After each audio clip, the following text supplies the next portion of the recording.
તો વલસાડની શૈક્ષણિક સંસ્થાઓમાં આવતીકાલે રજા રહેશે। શાળાઓ અને આંગણવાડી બંધ રાખવામાં આવશે। ભારે વરસાદના પગલે આ નિર્ણય લેવામાં આવ્યો છે। વલસાડ જિલ્લા કલેક્ટરે રજા જાહેર કરી છે। આવતીકાલે વલસાડમાં ભારે વરસાદની આગાહીના પગલે રજા જાહેર કરી દેવામાં આવી છે। કલેક્ટર દ્વારા આ નિર્ણય લેવામાં આવ્યો છે। સોમવારે રજા રહેશે વલસાડમાં। ફોનલાઈન પર સંવાદદાતા ઉમેશ જોડાઈ ચૂક્યા છે। ઉમેશ, હાલ વલસાડમાં કેટલો વરસાદ નોંધાયો છે, કેવી તેની પરિસ્થિતિ છે?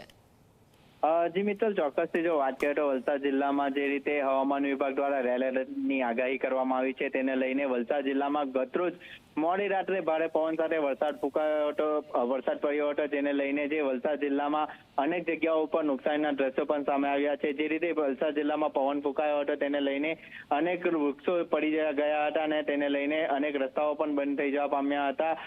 જે રીતે વલસાડ જિલ્લામાં વરસાદ વરસી રહ્યો છે તેને લઈને વહીવટી તંત્ર દ્વારા આવતીકાલે શાળા કોલેજો તથા જે આંગણવાડીઓ છે તેમાં રજા જાહેર કરવામાં આવી છે। જે રીતે જિલ્લામાં વરસાદ વરસી રહ્યો છે અને હવામાન વિભાગ દ્વારા રેડ એલર્ટની આગાહી કરવામાં આવી છે તેને લઈને વહીવટી તંત્ર દ્વારા આ નિર્ણય લેવામાં આવ્યો છે। જી બિલકુલ, આભાર માહિતી બદલ। તો વહીવટી તંત્ર દ્વારા નિર્ણય કરાયો છે।